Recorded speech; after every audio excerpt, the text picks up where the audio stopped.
बीड प्रकरणावरून चांगलेच आक्रमक झालेले आणि सातत्याने महायुती सरकारला इशारा देत असल्याने मनोज जरांगे पाटील यांना पुन्हा एकदा आपला मोर्चा मराठा आरक्षणाच्या मुद्द्यावरून वळवला आहे। मराठा समाजाला ओबीसीतून आरक्षण द्यावे, सगळे सोयरे अध्यादेशाची अंमलबजावणी करावी यासह अन्य मागण्यांसाठी मराठा आरक्षण आंदोलनाचे नेते मनोज जरांगे पाटील यांनी पुन्हा एकदा 25 जानेवारी 2025 पासून आंतरवली सराटी येथे आमरण उपोषण सुरू केले आहे।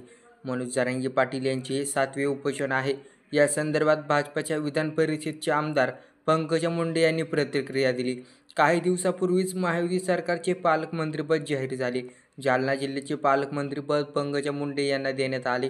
जालना येथील जिल्हाधिकारी कार्यालयात ध्वजारोहण केल्यानंतर पंकजा मुंडेंनी पालकमंत्रीपदाचा पदभार स्वीकारला।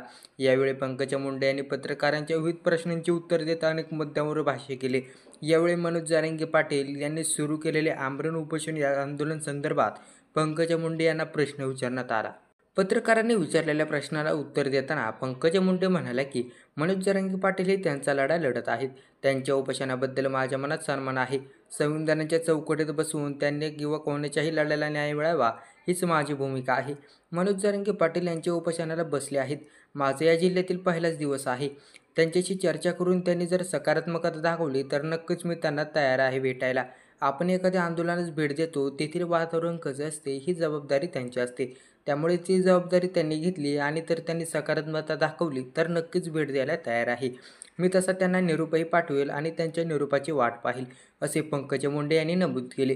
तसेच भाजपा खासदार आणि मराठवाड्यातील मराठा नेते अशोक चव्हाण यांनीही लवकरच उपोषणकर्ते मनोज जरांगे पाटील यांची भेट घेणार असल्याचं सांगितलं जात आहे। दरम्यान सगळे सोयरेचा अध्यादेश काढून 26 जानेवारीला 1 वर्ष होत आहे, परंतु अद्यापही त्याची अंमलबजावणी झालेली नाही। आजवर कधी झाले नाही ते मराठ्यांच्या बाबतीत घडत आहे। त्यामुळे पुन्हा एकदा उपोषण सुरू केलं आहे। मराठ्यांना ओबीसीमधून कुणबी प्रमाणपत्र द्यावे, सरसकट मराठ्यांना कुणबी प्रमाणपत्र देण्याचा GR काढावा, सगळे सोयरे अध्यादेशाची अंमलबजावणी तातडीने करावी, अशा मागण्या मनोज जरांगे पाटील यांनी केलेल्या आहेत।